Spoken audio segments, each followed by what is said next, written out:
Halo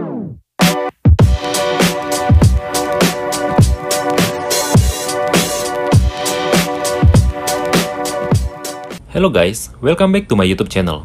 Di video kali ini saya akan membahas indeks LQ45, mulai dari pengertian, kriteria, tujuan, dan keuntungan suatu emiten masuk dalam daftar indeks LQ45. Bagi yang baru nonton, jangan lupa subscribe ya.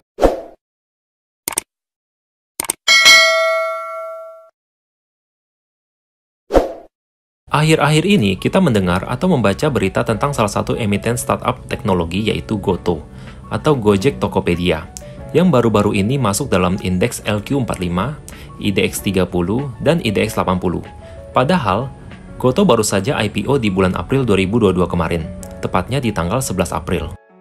Nah, LQ45 sendiri adalah indeks pasar saham di Bursa Efek Indonesia atau BEI yang terdiri dari 45 perusahaan yang memenuhi kriteria tertentu, antara lain, yang pertama, termasuk dalam 60 perusahaan teratas dengan kapitalisasi pasar tertinggi dalam 12 bulan terakhir. Yang kedua, termasuk dalam 60 perusahaan teratas dengan nilai transaksi tertinggi di pasar reguler dalam 12 bulan terakhir. Yang ketiga, telah tercatat di Bursa Efek Indonesia selama minimal 3 bulan. Yang keempat, memiliki kondisi keuangan, prospek pertumbuhan, dan nilai transaksi yang tinggi. Dan terakhir, mengalami penambahan bobot free float menjadi 100%, yang sebelumnya hanya 60% dalam porsi penilaian. Indeks LQ45 biasanya dihitung setiap 6 bulan oleh divisi riset BEI. Periodenya antara lain Agustus sampai Januari dan Februari sampai Juli setiap tahunnya. Tujuan dari indeks LQ45 dibuat sebagai upaya pelengkap IHSG khususnya untuk menyediakan sarana yang objektif dan terpercaya bagi analisis keuangan, manajer investasi, investor, dan pemerhati pasar modal dalam memonitor pergerakan harga saham yang aktif diperdagangkan di Bursa Efek Indonesia.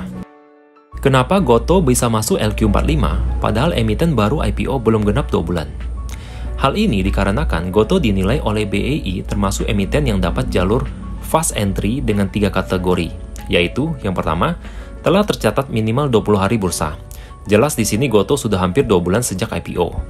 Yang kedua, memiliki kapitalisasi pasar free float minimal berada pada peringkat 5 atau minimal 2% dari total kapitalisasi pasar free float indeks IDX30. Dapat dilihat dari daftar ini bahwa free float Goto mencapai 66,4% dan tertinggi dari semua emiten LQ45 lainnya. Yang ketiga, memenuhi kriteria dan mengikuti proses seleksi indeks IDX30 yang ditentukan oleh BEI. Kriteria IDX30 cukup simpel, yaitu emiten harus memiliki likuiditas yang tinggi dan kapitalisasi pasar yang besar. Goto sendiri setelah IPO masuk dalam 5 besar market cap BEI. Sampai saat ini dengan market cap senilai 395 triliun sejak video ini dibuat. Biasanya emiten yang udah masuk di IDX30 otomatis akan masuk ke IDX80. Karena kriteria yang sama untuk masuk kedua indeks tersebut, dan hanya ruang lingkup yang dipersempit menjadi 30 saham untuk IDX30. Sebagai informasi, dari masuknya Goto ke dalam indeks LQ45, yang artinya ada emiten yang keluar. Emiten yang keluar adalah WSKT atau PT Waskita Karya Persero Tbk. Selanjutnya, apa aja keuntungan Goto jika sudah masuk ke dalam indeks tersebut? Keuntungan yang pertama adalah Goto menjadi sangat strategis dan berdampak langsung terhadap pergerakan indeks saham utama, sehingga banyak pihak yang menjadikan 3 indeks saham tadi sebagai acuan memiliki kepentingan terhadap saham Goto. Yang kedua, meningkatkan nilai perusahaan kepada investor. Karena pada posisinya yang sangat berpengaruh terhadap pergerakan indeks saham di BEI, Goto bisa dianggap sebagai salah satu saham premium di Indonesia. Terlepas dari kinerja Goto saat ini, di mana masih mengalami kerugian, sebagai bagian dari saham IDX30, LQ45, dan IDX80, saham Goto sejajar dengan perusahaan-perusahaan lain yang sudah lebih dulu eksis, dan menghasilkan keuntungan bisnis dalam jangka panjang. Untuk lebih jelasnya, siapa saja emiten yang masuk dalam indeks LQ45, IDX30, dan IDX80, kalian bisa lihat di link yang tertera di kolom deskripsi.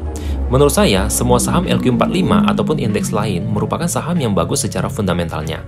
Namun, karena saham-saham ini diambil dari semua sektor yang artinya saham yang bersifat silikal seperti batubara, nikel, dan CPO tidak akan stabil dari sisi pendapatan, yang mana juga akan berpengaruh pada pergerakan sahamnya juga. Seperti biasa, disclaimer on, video ini hanya berisi edukasi dan bukan ajakan untuk membeli atau menjual suatu saham. Thank you for watching, semoga bermanfaat, sampai ketemu di video selanjutnya. Jika ada pertanyaan, silahkan komen di bawah ya.